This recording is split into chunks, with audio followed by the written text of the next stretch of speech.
Once upon a time, far from the turmoil of the busy world, there lived a monk. He dedicated himself to a life of prayer, of hard work, poverty, self-denial, and silence. His life was shut away from the temptations of ordinary mortals. He dedicated himself to God in a life that was literally out of this world. But if monks in the Middle Ages really were like this, why did so many people come to hate them so much?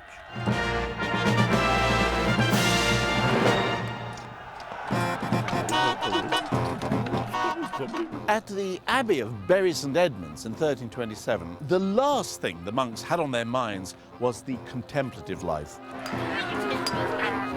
For the entire year, the monastery and the townsfolk had been locked in a series of pitched battles, which culminated in the abbot being kidnapped, bundled into a sack and carted off to London, where his eyebrows were shaved off. And Bury St Edmunds was not unique. It was an age when abbots had their own armies. Bishops ran brothels, and archbishops often ran the country. Maybe even a monk's life wasn't quite what we imagine either.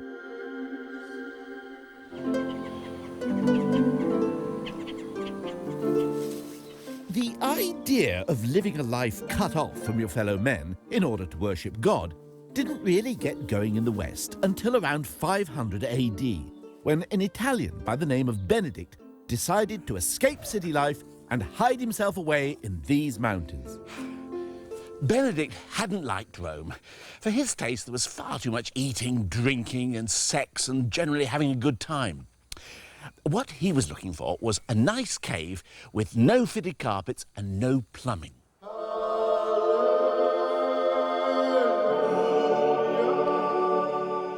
So he moved in here. He preferred his food to be lowered down to him in a bucket and only once a day. And he didn't want any oyster sauce or deep-fried wontons. In fact, he didn't want anything he could enjoy. As far as Benedict was concerned, God placed us on this world so we could refrain from enjoying our time here and concentrate on thanking him for placing us here.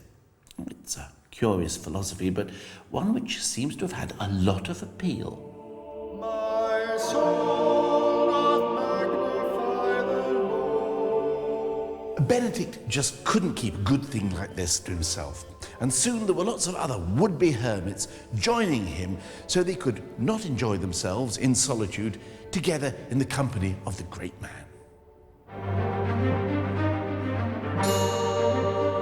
If there's one thing hermits like Benedict can't stand, it's overcrowding. And within a few years, he had so many followers sharing his solitude that he decided to organize them into separate communities, monasteries, and he wrote a book of rules for monks to follow. According to Benedict, his rules weren't that strict, but he wouldn't let his monks eat red meat, and you weren't supposed to talk at mealtimes. However, Benedict did allow his monks to make a sign if they wanted something like salt. That was the sign. And we know what these signs were because the monks compiled dictionaries of their sign language. For example, we know that the sign for king was this, and God was king in heaven. While the sign for martyr, you may be surprised to learn, was this. And fish was simple, but for some curious reason, herring was this sign. And for some even more curious reason, trout was the sign for herring, followed by this, which is the sign for woman. What Benedict hadn't envisaged was that these simple signs would blossom into an entire language of their own. The same signs were used in monasteries all over Europe, a sort of dumb Esperanto. So whatever country a monk found himself in, he could always convey to a fellow monk exactly what he wanted.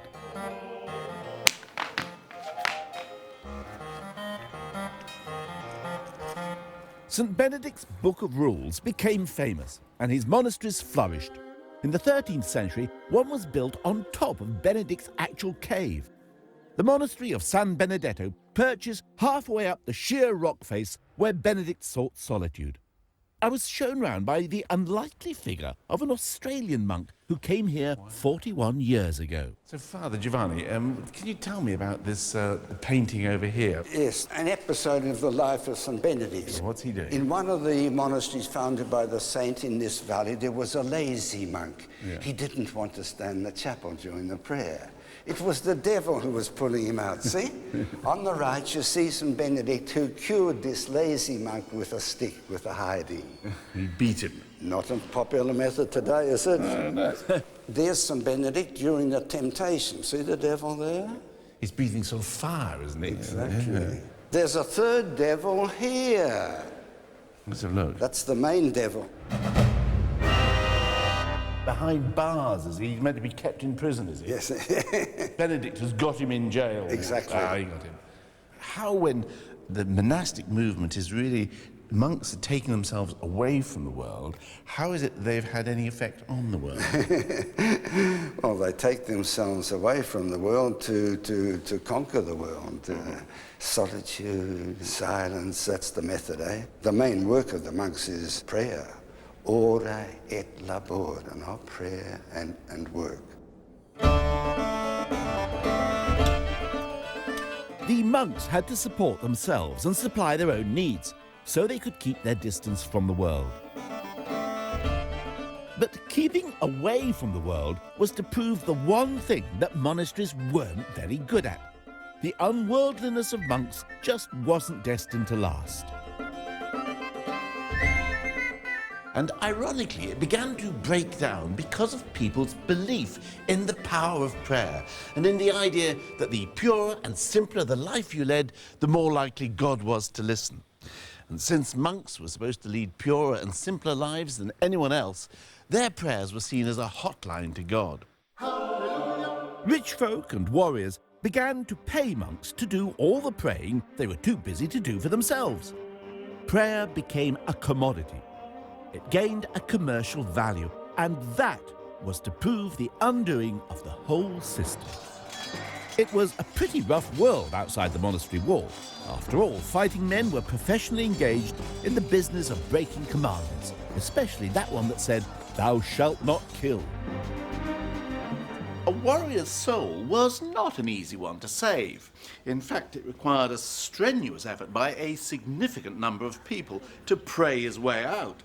After the Battle of Hastings, for example, the church demanded 120 days of penance for everyone killed.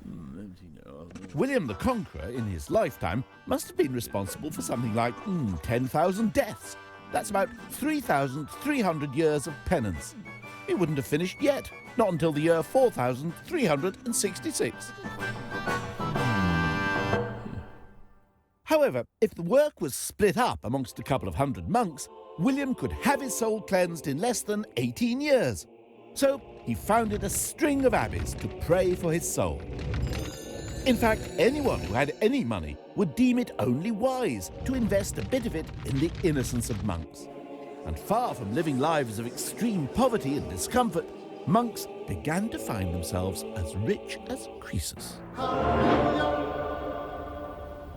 The monks of the abbey here benefited so much from various kings that they owned the entire county of West Suffolk, as far as the eye can see, in every direction and further. They built this town of Bury St Edmunds, and you can still see how the abbot carefully planned it on a grid, just like New York. Every single commercial transaction involved a cut for the monks, whether you ran a barge on the river or a stall in the market, or sold fish, or supplied building materials. The abbey administered justice and pocketed every fine it took. It ran the royal mint. Being abbot of Bury St Edmunds was literally a license to print money. The abbey even owned the very horse droppings on the street, and the monks took their cut of that. Every abbot jealously guarded his monopoly. Take Abbot Samson, for example, who ruled Bury with a rod of iron in the late 12th century. One day he heard that his dean Herbert had built a windmill without his permission. The abbot was more than a little miffed. In fact, his biographer tells us Samson boiled with fury and could hardly eat or sleep. He summoned Herbert and said, "I thank you as much as if you had cut off both my feet. By the face of God, I will never eat bread until that building is destroyed." Well, it was a subtle enough hint, but Herbert took it and destroyed the mill immediately. As a rich landowner, the Abbot of Bury was supposed to marshal a small army for the king. Well, Abbot Sampson had no problem with that. In 1193, he personally donned armour and led his troops in the siege of Windsor, fighting for Richard I against his brother John. The poor old St. Benedict and his rulebook must have been turning in their graves. There was this paradox at the heart of medieval monasticism. One of the driving forces behind monasticism was the idea that as monks led purer, simpler, more austere lives, their prayers were worth more than other folks. Of course, the purer, simpler, more austere a monastery was, the more it attracted wealth from rich clients anxious for it to say their prayers for them. The irony was that the wealthier a monastery became, the less pure, simple and austere its lifestyle became, and hence less valuable its prayers. It was a vicious circle. Exactly. Exactly. So a new breed of monk would take monasticism back to basics. Here on the North Yorkshire moors, a group of monks arrived from the French abbey of Clairvaux in 1132. These monks had come to get back to the basics of St. Benedict's rule and enjoy lives of abject poverty, vegetarianism and strict discipline. They called themselves Cistercians and wore white robes to symbolise purity. They also wore no underpants to symbolise, well, I'm not quite sure what that symbolised, but St. Benedict hadn't mentioned anything about underpants, and so the Cistercians would have no truck with the things. Some call it bare-bottomed piety. The Cistercians were determined to worship God not only without underpants, but in the most remote and uninhabited places. At the start, there were just 12 monks and an abbot living here in wooden huts. But within 20 years, the wooden huts were a distant memory. They named the new monastery Rievaulx, and many more were soon to follow. The Cistercians were more than a religious movement. They were a brand. They invented a sort of Mac monasticism, a worldwide franchise in which uniformity was the key. The same books, the same food, the same customs, the same clothes, the same architecture. It's said that a blind monk from Scotland could find his way around a Cistercian monastery in Scandinavia. Archaeologist Glyn Coppack has been examining Cistercian monasteries all over Britain. He explains how the neighbouring Fountains Abbey was constructed. So, Glyn, how were the Cistercians getting back to basics? Well, they were simplifying their architecture. They spent a long time getting it right.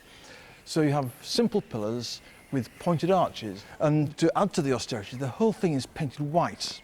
You can still see looking around us where the weather hasn't taken it off because it's very, very fragile.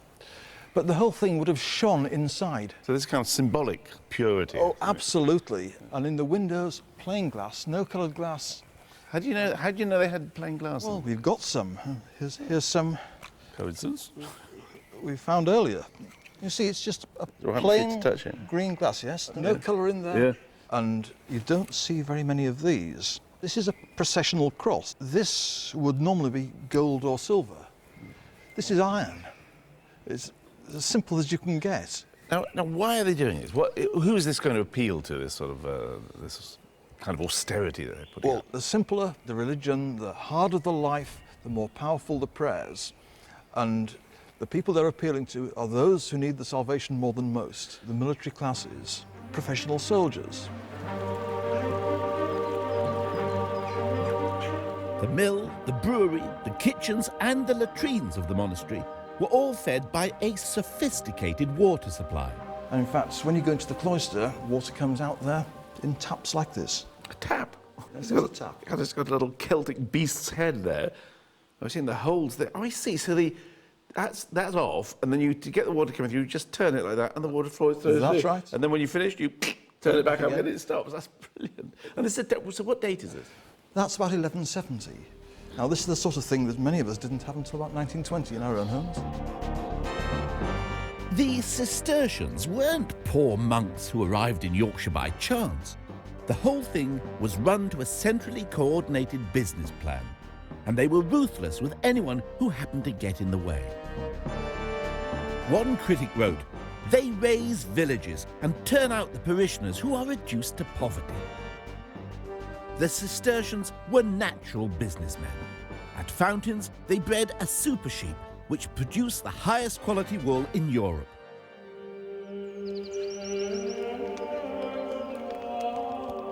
At Rievaulx, they moved into heavy industry. Another archaeologist, Jerry MacDonald, is trying to work out just how advanced their technology was. What are you actually doing here? What we've built here is a furnace that's based on one of the ones that we excavated further to the north at Billsdale, and it's basically an early type of so-called bloomery furnace that was the dominant method of producing iron in the 12th and 13th century. And what are they doing with it? They need their own supply quite clearly. Just to build the abbey itself, you need the steel tools, the chisels, the saws, etc.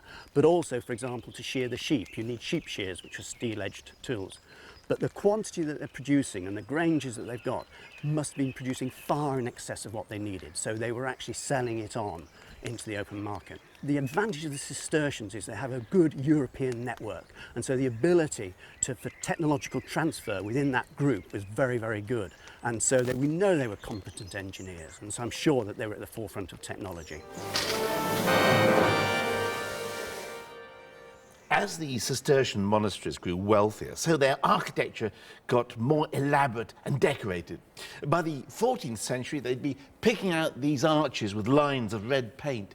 And by the 15th, they were even throwing in the odd sculpture. Heavens above. And of course, no well-to-do monk wants to share a dormitory. So they all moved out and established individual bachelor pads, each private room with its own fireplace. You can see it's cut into the wall here. And a bedroom upstairs, complete with an ensuite lavatory. And remember St. Benedict's diet? His monks weren't supposed to eat the flesh of four-footed creatures.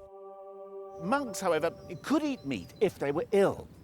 So meat was available here in the infirmary.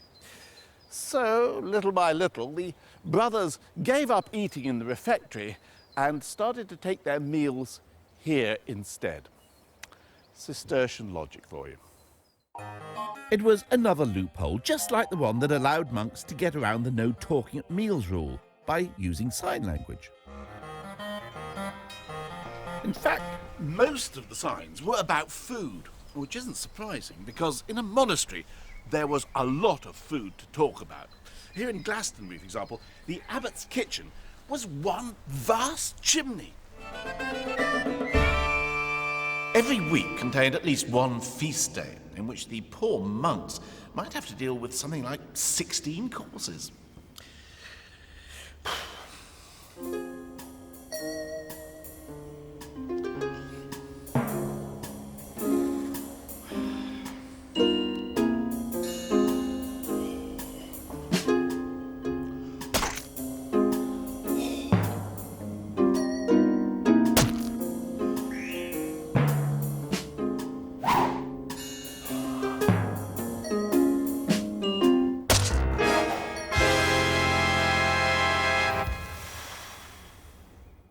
The monks were equally serious about their booze. Alcohol accounted for something like 20% of their energy intake.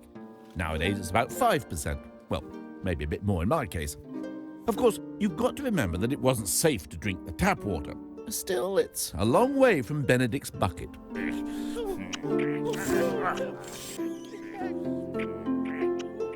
gluttony was not the only sin that monks fell prey to. Records for 1447 note a brothel in Westminster, the Maiden's Head, that was much frequented by monks. And with £12 pocket money a year, any girl's going to be glad to see a monk coming through the door. The fact is that as time went on, the monasteries were just coining in money. After all, they held the keys to heaven, and everyone wants to get there. So there were plenty of ways to part believers from their cash. For example, the medieval church advised that everyone go on pilgrimage at least once in their lives. It was good for the soul, and it made the church a lot of money. Monastic institutions up and down the land vied with each other to attract the most visitors. The best bet was to have a really first-class relic. Canterbury Cathedral made more than £1,000 a year out of pilgrimage. Of course, the big attraction there was the skull of Thomas Becket, the turbulent priest who'd challenged the power of King Henry II. You could see where his head had been split in two. But the monks of Canterbury had plenty of other relics to be proud of. There was Aaron's rod. There was some of the stone on which the Lord was standing shortly before he ascended into heaven. There was part of the table off which the Last Supper was eaten. They even had some of the clay out of which God fashioned Adam, and some of the Virgin Mary's knitting. And we know all this because a writer in the 15th century carefully noted it all down.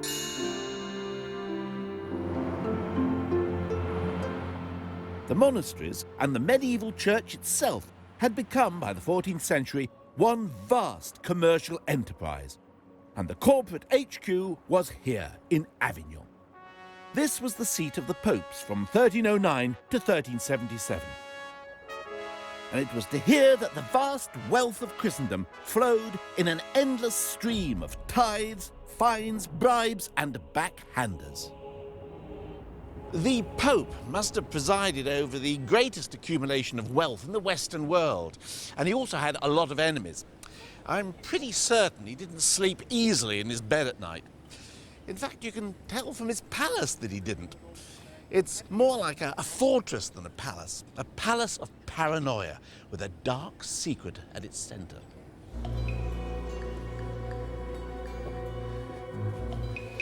This is where the Pope would hold great banquets. The carver would cut up everybody's meat for them behind big screens just about here, which you think might be very kind of him. But in fact, nobody was allowed in the Pope's presence with a knife. So cutting up their meat for them wasn't a convenience, it was a security precaution. Rather like having plastic cutlery on airlines nowadays. This is where the Pope would make his public appearances. Now, in Rome, he'd appear on the balcony of St. Peter's and wave to the assembled masses below. In Avignon, he'd stick his head out of this window here. You can see he's covered to his left, and if he spots any trouble in the crowd to his right, it's easy to duck out of the way.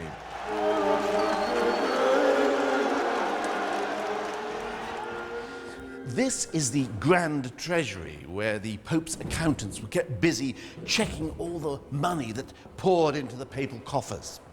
And now we're getting closer to the great secret at the heart of the papal palace of Avignon. I'm going into the Holy of Holies, the lower treasury, where the Pope stored all that prodigious wealth.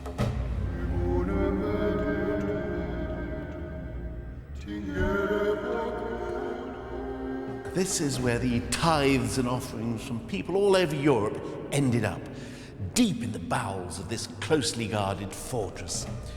But even this isn't the great secret. The great secret is where they kept the real treasure. This whole room has a false floor. This is the grubby secret at the heart of Christendom in the 14th century. And it was here, under his floorboards, that God's representative on earth stashed the real treasure, the gold plate, coins and jewellery. It's odd to think that if you or I were looking at this site 600 years ago, we probably wouldn't leave this room alive.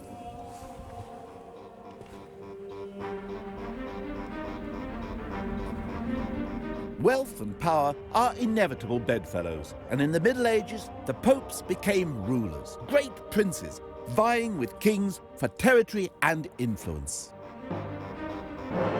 The power struggle between church and state wasn't just something that passed by the monastery walls unnoticed.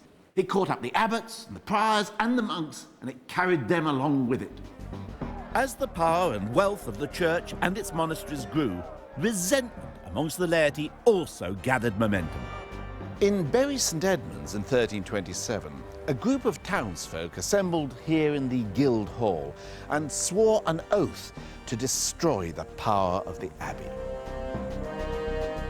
The next day, almost the entire adult population turned out fully armed in the marketplace here. They attacked the abbey, they beat up the monks, stole their habits and went running around the town in them. It was a conflict which was to last a year, and which saw even priests and friars leading armed assaults against the monastery. During the riots, the gatehouse to the abbey had been destroyed, so the monks built a new fortified one, complete with portcullis and arrow slits. But it didn't do them much good. In 1381, there was a national uprising, and Bury, along with other monasteries, was sacked and looted. The prior was executed, and his severed head was stuck on a pike in the great market. Even the Archbishop of Canterbury was beheaded by the mob. The church's response was to adopt a programme of zero tolerance. From 1401, anyone who dared to criticise the church faced the prospect of being burnt at the stake. The story of the monasteries came to an end when Henry VIII made himself head of the church in England and destroyed them, confiscating their wealth.